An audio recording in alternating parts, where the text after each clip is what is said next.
Oke, assalamualaikum warahmatullahi wabarakatuh. Ya, pada video yang kedua ini dalam rangkaian materi tentang snipping, spoofing, dan session hijacking.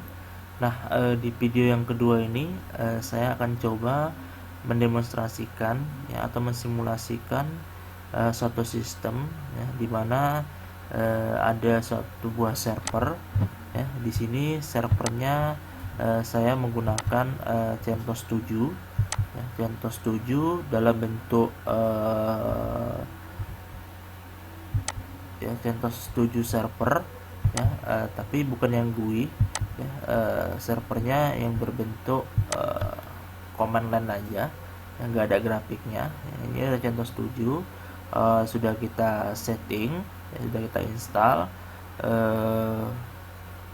beberapa service di dalamnya ya. Salah satunya adalah layanan untuk melakukan remote ya, melalui protokolnya adalah SSH ya. Kemudian kembali kita software remote-nya kita menggunakan Secure CRT ya, CRT ya. Kita bisa menggunakan ini, boleh bisa juga menggunakan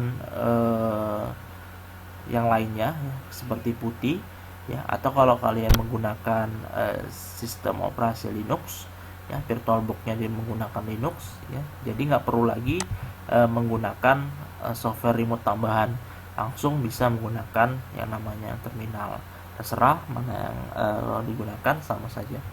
Kemudian untuk software snippingnya atau penyadapannya kita masih menggunakan yang namanya Wersak ya. Kita masih menggunakan Wersak ya, jadi kita mulai aja. Ini kita jalankan terlebih dahulu ya. Ini yang tadi hasil ya, capture yang tadi, ini kita jalankan ulang ya. Saya jalankan ulang lagi ya. Ini kita continue without saving aja. Wersaknya sudah berjalan ya. Jadi di sini sedikit berbeda dengan yang pertama tadi, pada video yang pertama. Kalau pada video yang pertama itu begitu Wersak dijalankan langsung protokolnya yang aktif hanya ARP doang ya. Nah, kalau yang ini dianya sedikit berbeda. Di sini ada tambahan protokol DNS. Nah, jadi kenapa? Nah, karena di sini di CentOS server itu sudah disetting ya sebagai DNS server ya, jadi dia akan membroadcast juga ya, jadi akan mengirim juga informasi ya tentang DNS-nya. Jadi di hostnya juga sudah saya setting IP DNS di bagian alamat IP address itu adalah kalau biasa kita DNS-nya kalau kita setting IP DNS Google kan gitu kan. Nah, kalau di sini DNS-nya itu menggunakan DNS dari IP si server ya. Ini sebentar kita coba lihat ya. Sudah muncul. Ini saya cek di bagian Ethernet ya.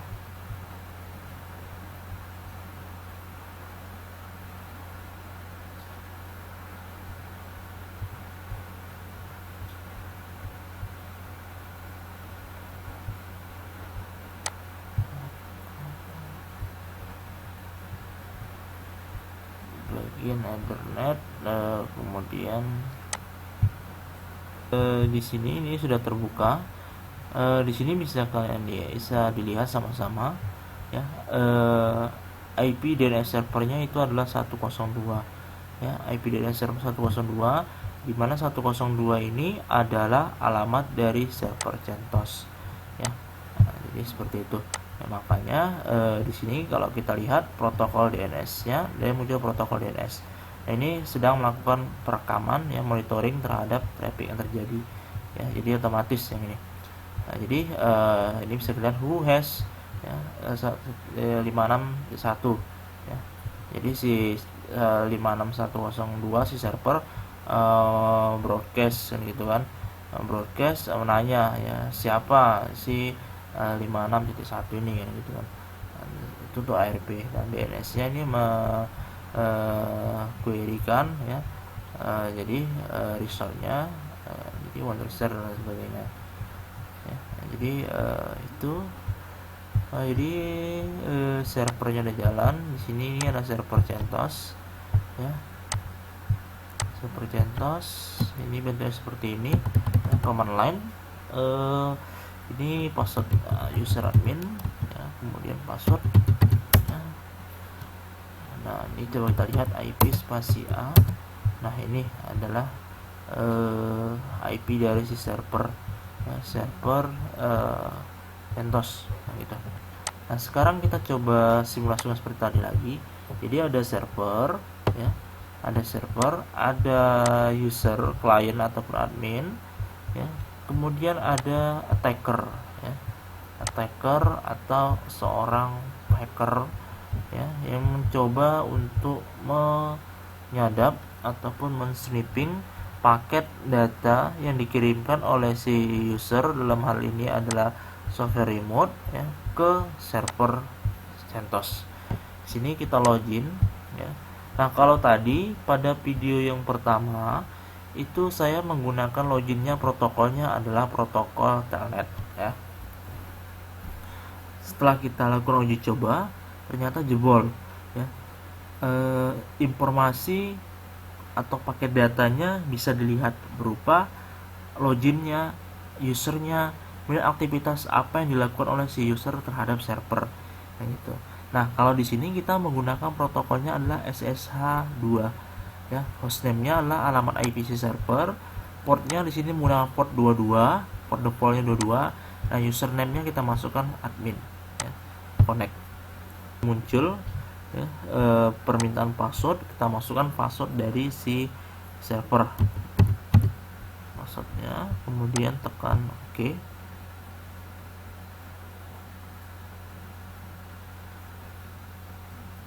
Nah kita sudah berhasil meremote si server ya, melalui si administrator atau admin. Nah sini kita sudah bisa melakukan berbagai tindakan ataupun aktivitas. Saya masuk dalam super user ya, kemudian lakukan misalnya misalnya di sini kita coba cek IP table ya, firewall, kemudian kita masuk ke dalam directory cd etc ya, edc, kemudian cdpasswd ya, sorry salah, ini mana ya, cd ya, passwd ya,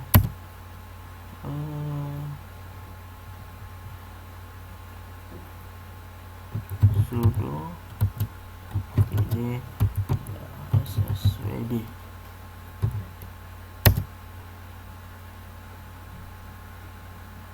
Oh bukan folder ya, tapi sudah dalam bentuk file, sorry nano passwd ya. Jadi seperti ini ya. Nah jadi di sini kita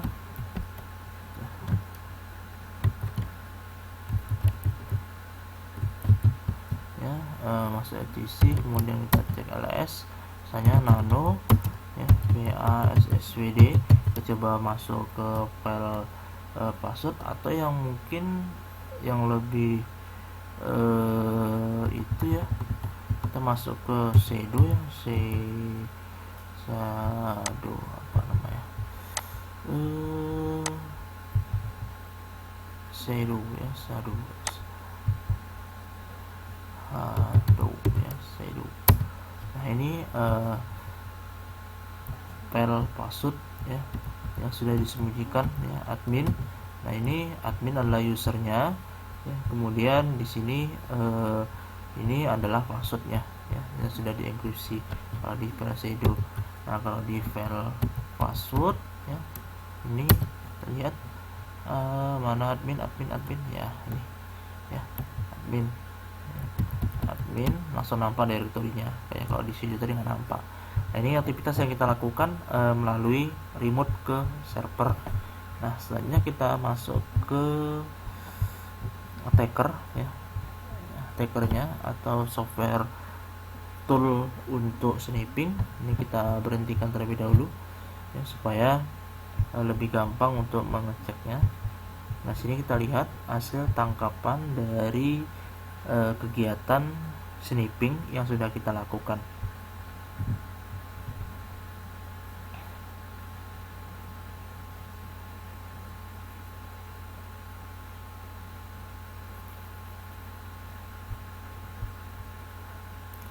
Oke, di sini bisa kita lihat kalau tadi di video yang pertama ketika kita melakukan remote langsung muncul di sini protokolnya adalah protokol telnet. Nah, kalau di sini protokolnya itu adalah protokol SSH v2 ya. Jadi protokol SSH v2 ini adalah protokol yang biasa digunakan oleh banyak administrator untuk melakukan remote ya terhadap server ya, baik itu server misalnya server Linux, Ubuntu, Windows maupun untuk Mikrotik juga bisa ya, ini berbasis komen. Nah, dalam SSH ini sudah ditanamkan satu protokol keamanan ya menggunakan kriptografi ya, dengan algoritmanya adalah algoritma RSA ya. Nah, jadi di sini bedanya ya, kalau kita menggunakan protokol SSH ya, dengan secure socket layer ya, di sini akan tertera informasi encrypted paket. Maksudnya apa? Paket yang dikomunikasikan ya. Jadi paket data yang dari klien ke server itu sudah di-encrypt atau sudah disamarkan bentuknya, sehingga nanti ketika data hasil capture yang kita buka ya akan menampilkan informasi yang samar ya, sehingga si hackernya ini nggak tahu ya apa informasi yang sebenarnya. Nah, informasi lain di sini ada ACK. ACK ini ada acknowledgement ya, kemudian biasanya itu ada SCN atau synchronize ya. Jadi apa itu ACK? SCN itu adalah three way handshake ya. Jadi protokol TCP IP ya, transmission control protocol ya. Three way handshake itu jadi di sini klien ya mengirimkan satu paket dinamakan synchronize ya, mengecek ke server. Dia bertanya ya, apakah saya klien boleh terkoneksi ke server ya, lalu nanti server menjawab oke, Anda dipersilakan untuk terkoneksi. Nah, maka si klien akan menjawab lagi oke ya, maka terjadilah satu sambungan koneksi ya. Jadi di situ itulah nanti yang kalau kalian misalnya menggunakan WhatsApp nanti akan ada misalnya SCN, SCN, kemudian ACK, kemudian SCN ACK. Nah, seperti itu. Nah, di sini kembali lagi di sini kita lihat protokol yang tertangkap ya untuk komunikasi remote-nya itu adalah SSH.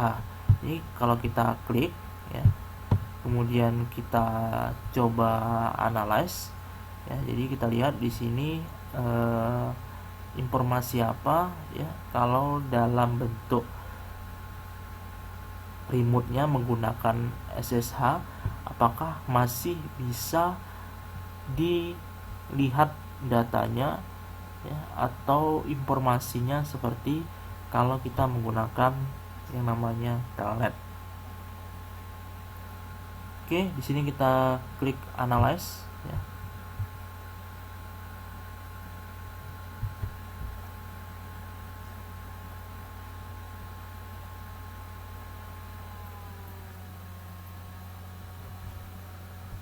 Oke, kita klik analyze, kemudian follow TCP stream ya, karena protokol komunikasinya menggunakan TCP ya.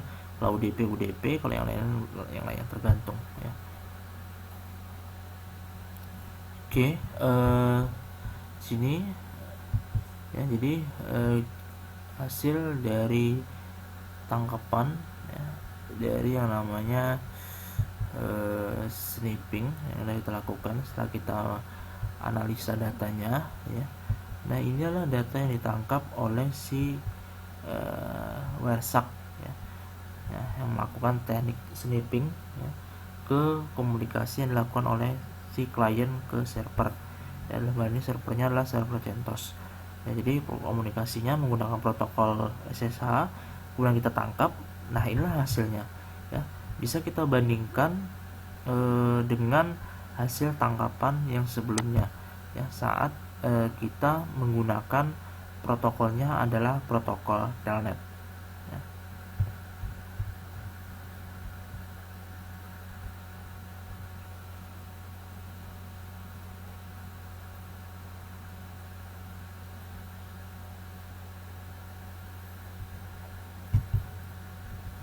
Ya, ini adalah hasil tangkapan ketika menggunakan protokol telnet ya. Nampak semua, terlihat semua data yang dikomunikasikan ya, terekam semua ya. Sedangkan ini ya, yang dianya menggunakan protokolnya SSH. Nah, jadi bisa kalian lihat ya, jadi bentuknya itu tidak beratur ya, dalam bentuk kode-kode seperti ini, sehingga seorang hacker akan kesulitan untuk membaca apa sih isi data yang dikomunikasikan seperti itu. Nah, itulah implementasi dari suatu sistem keamanan ya, menggunakan kriptografi ya di dalam suatu komunikasi di dalam jaringan. Nah, jadi seperti itu. Nah, jadi kalau sistemnya menggunakan sistem keamanan seperti ini ya, harus menggunakan trik ataupun cara-cara yang lainnya lagi ya, supaya gimana caranya datanya itu nanti bisa terbuka. Nah, jadi tapi intinya ketika suatu bentuk penyerangan ya di dalam suatu sistem jaringan menggunakan misalnya sniffing ya, spoofing maupun session hijacking. Nah, salah satu cara untuk menanggulanginya ya, atau serangan baliknya, content measure-nya ya, atau pertahanannya dengan menggunakan protokol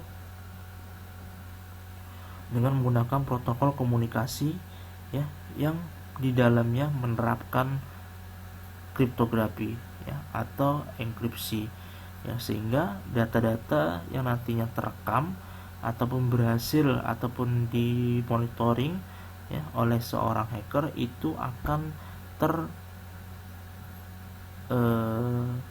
berubah ya dalam bentuk simbol ataupun kode-kode tertentu ya, yang akan mempersusah ataupun mempersulit ya untuk mengungkap data aslinya ya, seperti itu. Oke, sekian untuk video kali ini ya. Saya akhiri dengan wassalamualaikum warahmatullahi wabarakatuh.